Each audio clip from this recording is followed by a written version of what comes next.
咁呢一幅圖嘅關鍵咧，原來喺佢哋手上嘅圓規角尺上邊。咁巧合喎，世界上咧有另外一個同樣都係圓規角尺嘅神秘組織。咁伏羲攞住咧嗰個其實係一把尺嚟㗎，咁佢亦都係叫做大家都係講緊頂層設計嘅風水規劃。Hello， 大家好。嗱，咁今集咧就同大家介紹三大範疇入邊嘅風水學啦。咁風水學咧同相學一樣，咁佢個影響力咧有時係可以好大嘅。咁因為咧建築形態咧，佢就係意識形態，咁而視覺形態咧，佢亦都會影響人嘅心理形態嘅。咁風水同面相一樣係有形㗎啦，佢亦都係泥土捏造出嚟嘅事實，睇得見摸得到。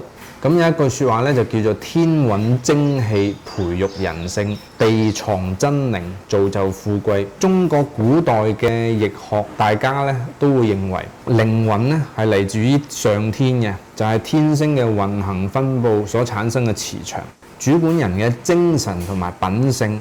咁肉體咧就來源於地喎，就主管人嘅形態同埋身體。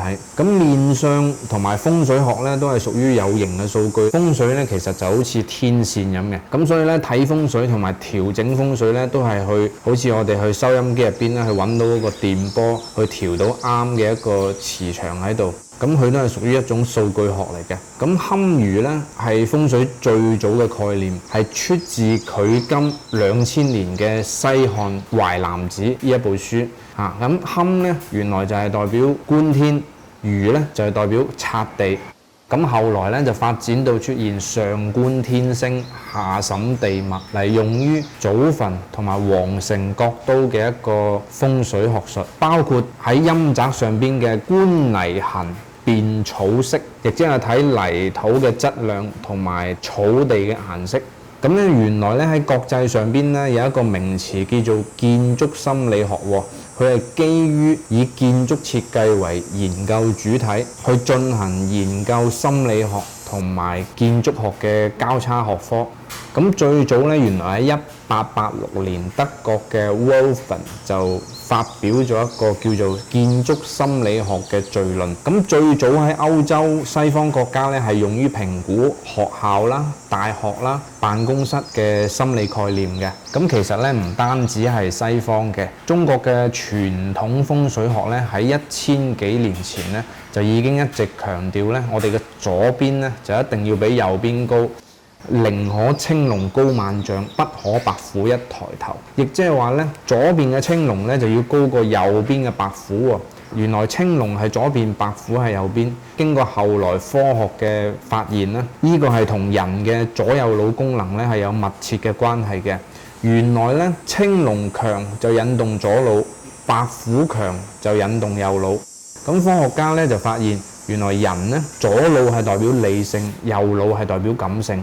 左腦咧主要係負責邏輯啦、策略同埋系統性嘅思考嘅。咁右腦咧佢主要係代表感情喎。右腦太強咧就會容易感情用事，就會令人產生衝動嘅行為。所以呢個就係點解白虎強過青龍嘅情況下咧，會有好多唔理性嘅鬥爭事件。同埋女人話事，點解自古以嚟一直都會被評為唔好嘅先兆呢？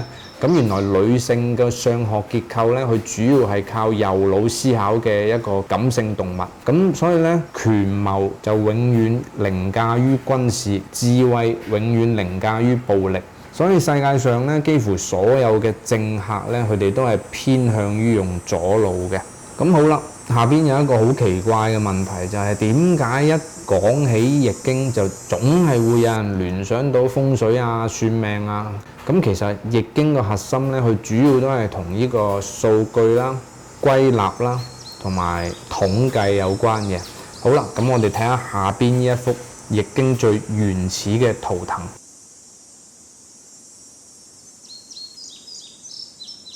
嗱，咁大家都知道啦，全世界嘅宗教神話咧，佢嘅共同特點咧就係記錄神同近親結婚而創造人類嘅故事。咁而中國嘅神話咧，佢都無一例外啦，佢就係講女媧同伏羲去做人嘅。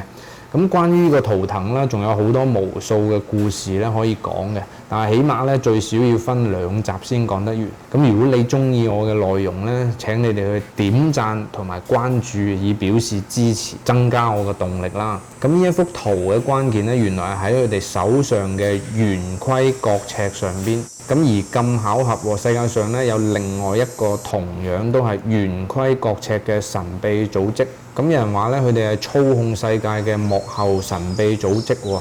咁呢一個神秘組織咧，佢嘅原名咧原來係叫做猶太共濟會。咁原來中國用嘅係5角星，咁猶太用嘅係6角星。咁究竟佢哋之間係咪有關聯呢？呢一個咧，我會專門揾一集去同大家去講嘅。好啦，咁點解佢哋都會用到相同嘅圖騰呢？究竟呢一個係咪巧合呢？咁啊，睇睇中國嘅神話咧係點樣去解釋圓規角尺嘅。咁原來女媧咧攞住嘅係規，伏羲攞住嘅係矩，同時咧佢又係代表時間同埋空間嘅概念喎。咁圓規咧原來咧佢係代表立體嘅，佢係研究天象同埋時間嘅。咁天星運行係自然產生時間啦，時間係主要根據個天星嘅運轉而所產生得嚟嘅啦。咁從而咧，我哋中國嘅曆法咧都係咁樣去通過月亮曆去計算出嚟嘅，所以叫陰曆。咁呢個咧就係時間嘅概念啦。咁伏羲攞住咧嗰個其實係一把尺嚟嘅，咁佢亦都係叫做矩。佢有一個三角形嘅尺。咁呢個就係中文名詞丈夫嘅由來。丈其實就係講緊尺嘅長度。咁呢個就係空間嘅概念啦。咁一個就代表時間，一個就代表空間。咁兩者咧都係天幹同地支嘅概念。天幹係時間，地支係空間。總之，中國嘅神話話俾我哋知規矩係點樣嚟嘅，規矩係邊個定嘅。